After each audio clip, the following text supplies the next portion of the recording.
Face samedi dernier, d'autres mouvements sont annoncés pour cette semaine. Une nouvelle mobilisation pour après-demain mercredi, la 8e. Ajoutez à cela l'opération de la CGTR Port-Zédoc qui appelle à amplifier le mouvement. Avec nous ce midi, Baïdir Gouadé. Bonjour monsieur, Bonjour. Vous faites partie de la CGTR Port-Zédoc. Qu'avez-vous prévu sur le site portuaire à partir de demain donc? À partir de demain, on a prévu de faire l'action port mort, c'est-à-dire qu'on va rester devant le port, aucune activité, aucune manutention aura sur le port, et donc voilà, on reste comme on a dit devant le port, comme on l'a fait la semaine dernière. Et voilà, ce mouvement va commencer mardi jusqu'à jeudi. Et du coup, mardi c'est prévu devant le port, mercredi on va suivre les défilés de manifestation de la CGTR. Et jeudi, on fera le port Morbis avec les camarades de la CGTR. Je tiens à préciser, c'est un mouvement de la CGTR, non pas de l'intersyndicale. Très bien. Vous allez vous installer devant l'entrée du port.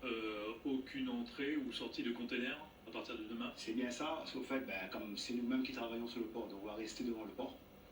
Il n'y aura pas d'activité, donc il n'y aura pas de sortie, entrée de camion, il n'y aura pas de navire qui va se rendre en exploitation.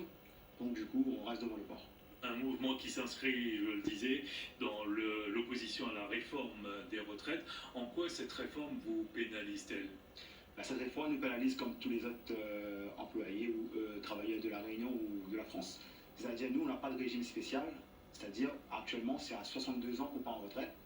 Et les camarades de France, ils peuvent déjà partir à 58 ans par rapport à la pénibilité, un accord obtenu par la Fédération nationale. Cet accord n'est pas encore appliqué à la Réunion. Les discussions vont démarrer en 2023. Et là, on était contents. Et là, on voit qu'il y a cette réforme injuste. À 64 ans, ça veut dire que si cette pénibilité est accordée pour nous dans les DOM, on ne peut pas partir à 58, on partira à 60. Ça veut dire, voilà, nous, on veut même mieux peut-être partir en retraite 60 ans et à la pénibilité, pourquoi pas 65 ans. En tout cas, le mouvement continue également en métropole, on va le voir, monsieur Gouadé. Ça bloque dans les dépôts de carburant. Un site à proximité de Valenciennes est à l'arrêt depuis 4h30 ce matin. Une cinquantaine de militants syndicaux y ont déposé des pneus pour bloquer les accès. Voilà pour les images recueillies par notre confrère de France 2. Nous écoutons le responsable de la CGT qui était sur place. On voit bien qu'on est dans la continuité d'un président banquier qui est là pour les riches et pas pour les travailleurs. Donc souffrir 2 ans supplémentaires, peut-être mourir au travail, c'est pas acceptable aujourd'hui.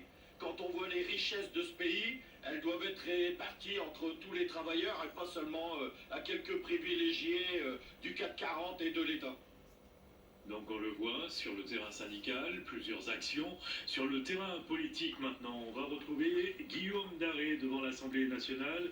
Guillaume, le gouvernement assure qu'il ne veut pas avoir recours au 49.3 pour faire passer la réforme des retraites. Vous confirmez? Alors comme toujours, il y a ce qui est souhaité et puis ce qui est possible. En coulisses, effectivement, la Première ministre confie qu'elle ne souhaite pas utiliser l'article 49.3 et on peut la comprendre parce que déjà ce serait un aveu d'échec pour elle, ça montrerait qu'elle est incapable de construire une majorité sur ce texte. Ça rendrait ensuite compliqué la suite du quinquennat d'Emmanuel Macron parce que même si cet article est parfaitement légal, parfaitement constitutionnel, ça donne toujours l'image d'une forme de brutalité politique et puis parce que ça redonnerait du carburant au syndicat. Laurent Berger, le patron de la CFDT, a qualifié le possible usage de cet article, je cite, de vice démocratique.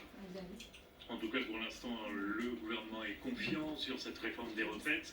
Monsieur Gouadé, si cette réforme finit par passer, qu'est-ce que vous avez prévu de faire? Déjà, ce qu'on a prévu de faire avec les camarades de la Fédération nationale des ports et docs, on avait discuté la semaine dernière, c'est-à-dire que même si cette réforme passe, on ne va pas lâcher affaire, ça veut dire qu'on va quand même revendiquer et négocier des conditions par rapport à notre branche. C'est-à-dire on ne lâchera pas l'affaire de la retraite 60 ans. Revendiquer, négocier avec des actions ou également sur le terrain?